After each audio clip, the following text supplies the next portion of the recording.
Welcome to The Baton, a John Williams musical journey. Join host Jeff Cummings as he takes you through the career of the illustrious film composer John Williams, starting with his debut in 1959 through more than 100 films in 60 years. This episode features the 1963 film Gidget Goes to Rome. Now, here's your host, Jeff Cummings. Thanks again for joining me on this journey through the career of John Williams.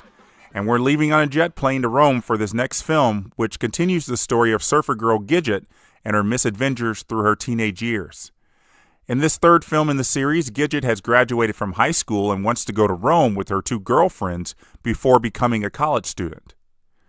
Gidget started out as a character in a novel, then a 1959 movie starring Sandra Dee.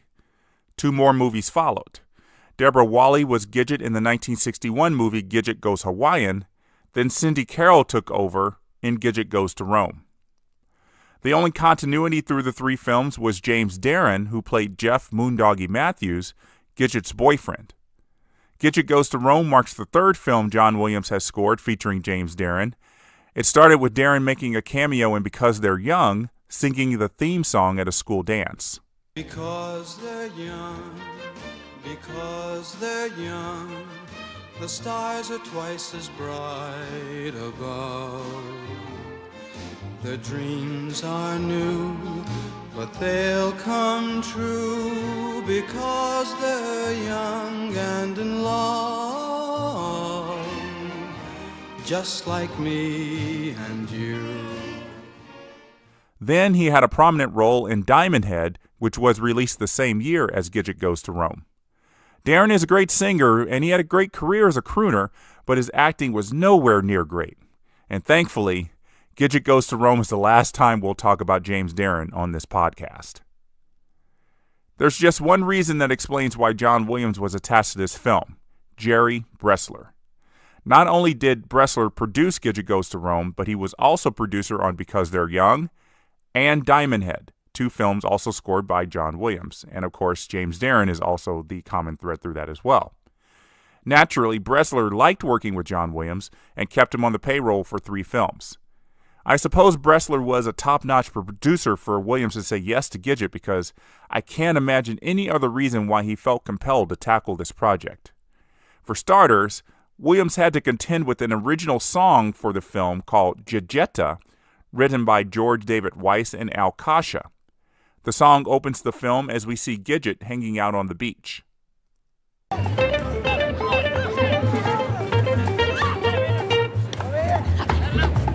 Gidget, Gidget, when you go to Rome, you'll never be the same, and neither will your name. They'll call you Gidgetta, Gidgetta, the conqueror of Rome. We bow to you. Gidgetta, Gidgetta, call Italy your own. We beg of you. It's been said when in Rome, do as the Romans do. But instead the Latin daughters want to be as unforgettable and bellissima and Gidgettable as you know who. Gidgetta, Gidgetta, make Italy your own. And before we're through, as sure as I'm looking at you, I'll bet you they'll name a statue after you. It's crazy that the Academy of Motion Picture Arts and Sciences didn't nominate Gidgetta for Best Original Song of 1963, isn't it? In all seriousness, it's not a bad song, but it's just not one of those great ones. John Williams' task for Gidget Goes to Rome was to incorporate as much of the music of this song into his underscore, and it's a part of just about every musical cue in the film. It's a nice enough theme and a little more tolerable than the music from Diamond Head. Now, this was not the only time John Williams would work with Al Kasha on the same film. Kasha would later team with Joel Hirshhorn to write songs for The Poseidon Adventure and The Towering Inferno in the 1970s, winning Oscars for both films. Williams wrote the scores for The Poseidon Adventure and The Towering Inferno, and we'll discuss those scores later in this podcast. All right, so here's a quick rundown of the film's story with spoilers ahead. Gidget and her two girlfriends, as I said, are planning a trip to Rome in the summer before going to college. They get their 3 college boyfriends to join them and discover they will be led around Rome with a guide. Though the girls are certain the guide will be a devilishly handsome man, it turns out to be a beautiful woman. Moondoggie falls head over heels for the tour guide, which makes Gidget jealous. Gidget finds herself falling in love with an older Italian man named Paolo. Paolo is a friend of Gidget's father from World War II, and Paolo is tasked with keeping an eye on Gidget.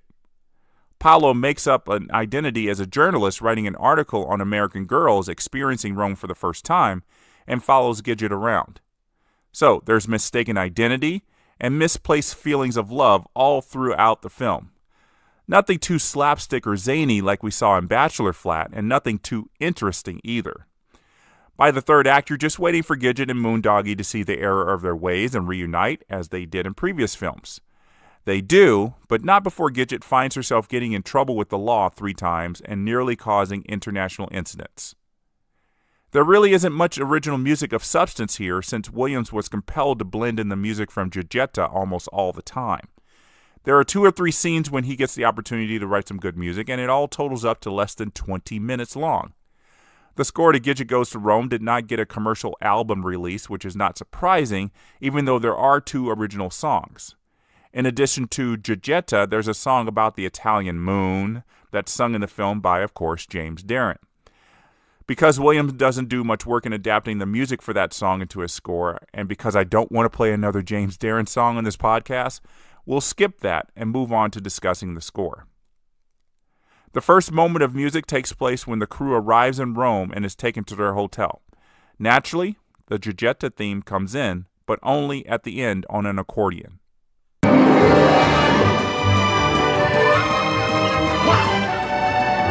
Hold it.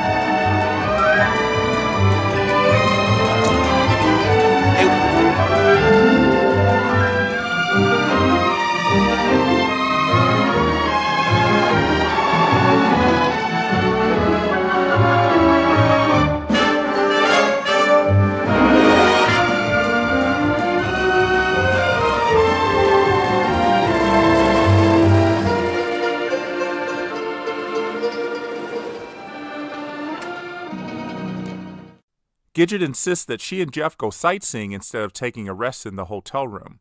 She can't believe she's actually in Rome and asks Jeff to pinch her. Jeff doesn't, but a random man in the hotel lobby hears that and does the deed himself. The music for this scene starts when the man hears "pinch me," then we'll get some flutes and chimes when the man actually pinches Gidget on the cheek.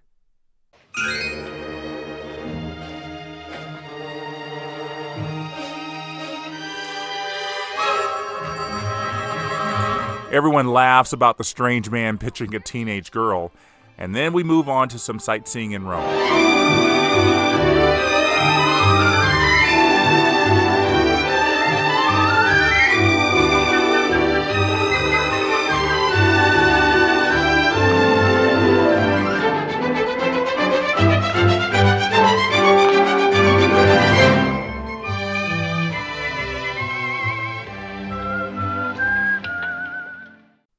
Did you notice the whistling at the end there of the Gidgetta theme?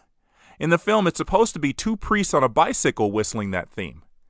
We've discussed in previous episodes how music written way back in the 1950s influenced the John Williams of many years later, and surprisingly enough, that's true for Gidget Goes to Rome.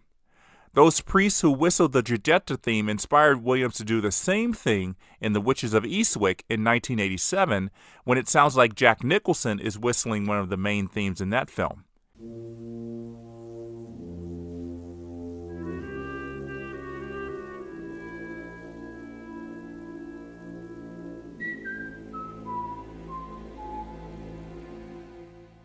In the case of the Gidget movie, I'm sure that whistling was done during the recording of the score.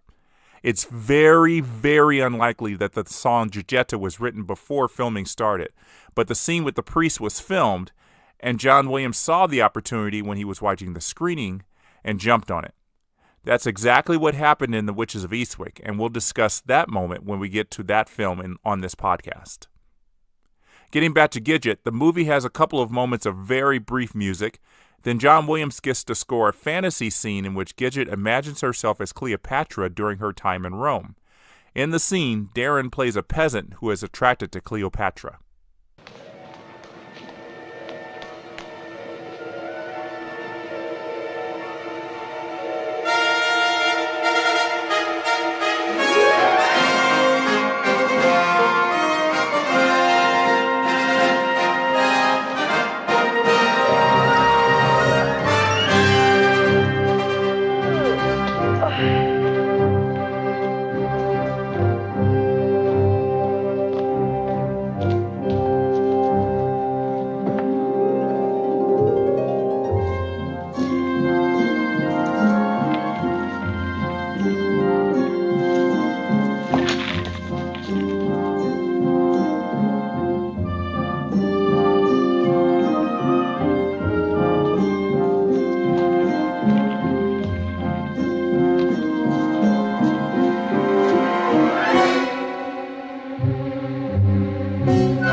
After Darren lies in the mud and Cleopatra walks over him, the music gets a bit comedic as Cleopatra leaves.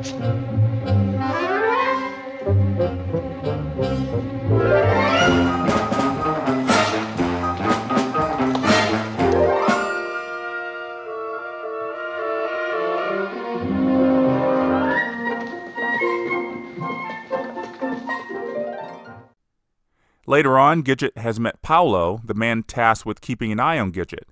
They go out to dinner separately from the main group, who visit an outdoor restaurant/club, and John Williams gets to write a Gidgetta free piece of music for the band to play.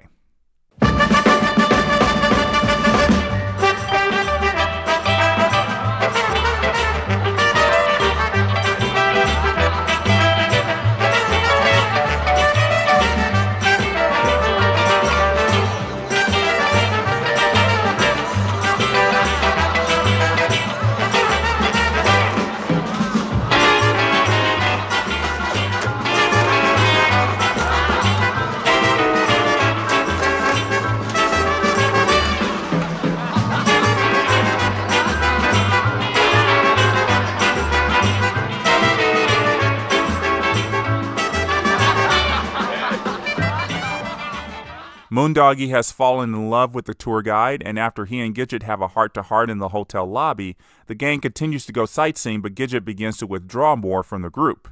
We get another adaptation of the Gidgetta song here, and it's starting to get a little annoying that John Williams isn't able to write something that contains a melody all his own.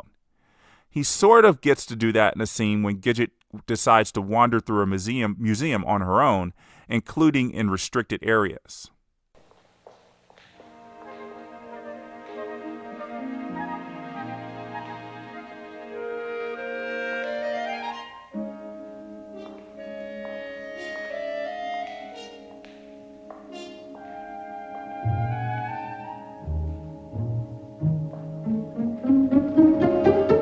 Notice the plucked strings as the two museum guards follow her.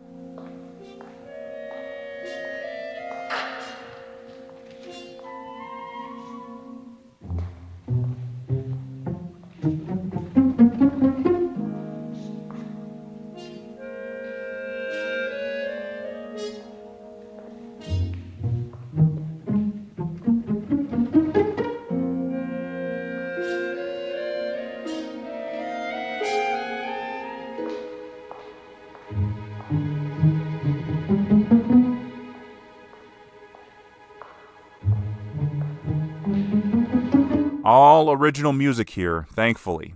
Just plucked strings and flute.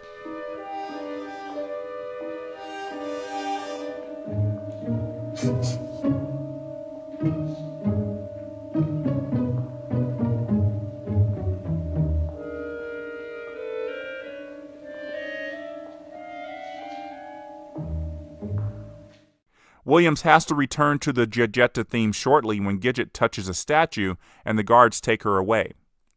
Later on, Gidget is invited by Paolo to a fashion show, and after going in the wrong entrance and being mistaken for a model, Gidget ruins the show by falling over herself on the runway. A bunch of people run after Gidget, and she hides under a box in the alley.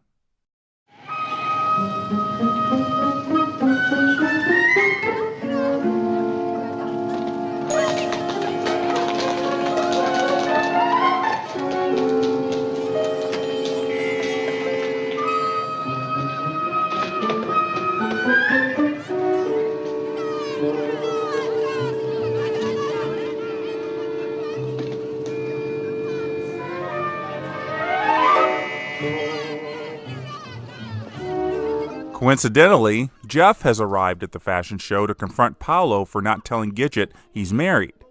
Jeff sees Gidget crawling under the box in the alley and helps her escape.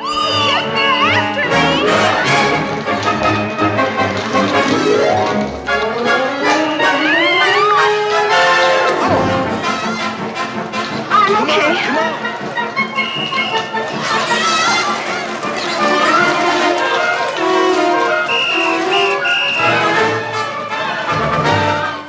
Soon, it looks like half of Rome is following them.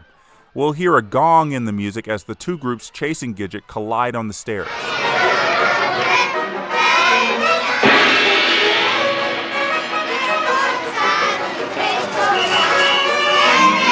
And then a Celeste when a bunch of balloons are released.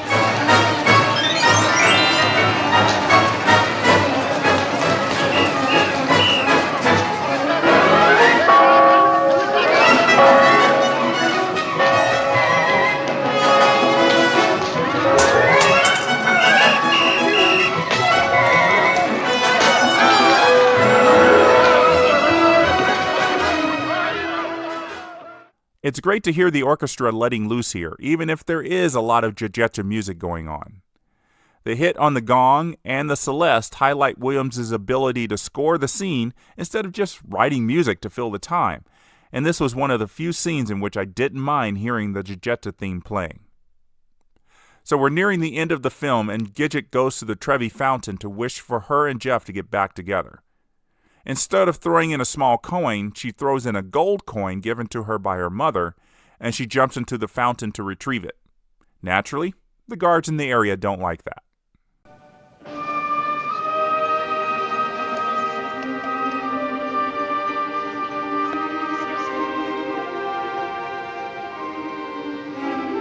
Oh, I wish it was the same between Moondoggie and me.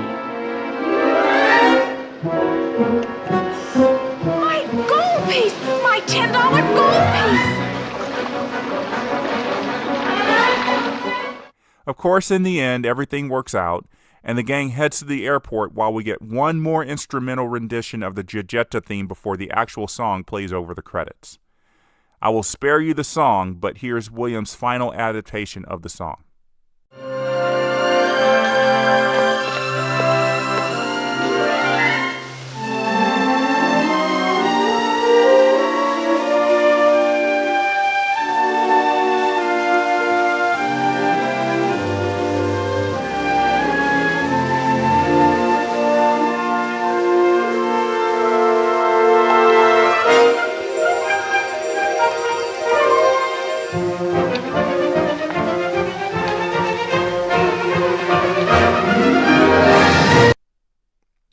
This was the final Gidget movie, and thankfully so. Sally Field would revive Gidget on TV 2 years later and create a cult following that outlived the movies. Thankfully, John Williams also outlived the assignment of scoring this Gidget film. In some ways, I'm sure he was happy for the work, but has to be longing for a film that gives him much more freedom, similar to what he had in his first 5 films. With his next film barely in production while Gidget Goes to Rome was in theaters in August 1963, Williams had some time to relax a bit and prepare for his next project, one that was supposed to be a TV movie of the week. I think its presence on the big screen gave a big boost to John Williams' film career, as it contains some of his best writing to date. That will do it for this episode of The Baton, and as always, I invite you to submit your comments either on the show page, email me at jeffswim@aol.com, or send me a tweet on Twitter at jeffswim. And who knows, I might read your comments on a future show. Until we meet again on the next episode, the baton is down.